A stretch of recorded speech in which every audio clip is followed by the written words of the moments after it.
financing our banking system this way, instead of acknowledging that there are serious problems with these assets, we have to acknowledge them now, because otherwise we'll face a much bigger problem down the road when we'll be forced to recognize it. What about the so-called, I think it's called Iðnó, the agreement that the ISAFE, sorry, yes, to pay back in, was from 2014? From 2016, I believe, and pay for 8 years. The ISAFE agreement was a terrible agreement. It was worse than the Treaty of Versailles was for Germany. And literally, I'm not exaggerating. We are talking per capita.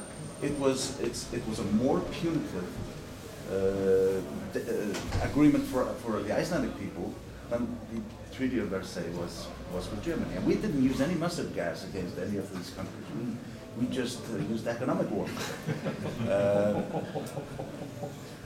The Icelandic Parliament, after a lot of pressure from outside the Parliament, the government tried to sort of ease the ISAFE agreement as it was originally through the Parliament, but with a lot of outside pressure, we managed to get it changed. We put some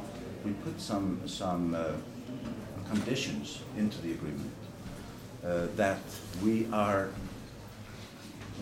only going to pay a certain percentage of our GDP growth. The growth in the yes, GDP growth, and we are only going to pay for so many years. At the end of that period, 2024, I believe, we need to look at the whole situation and renegotiate.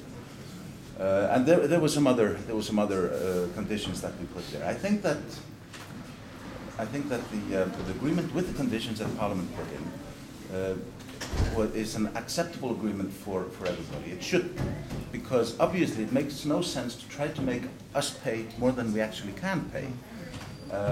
But it's also important, I understand, and I fully understand that we acknowledge our responsibility, because our surveillance institutions, our financial supervisory authority, they failed.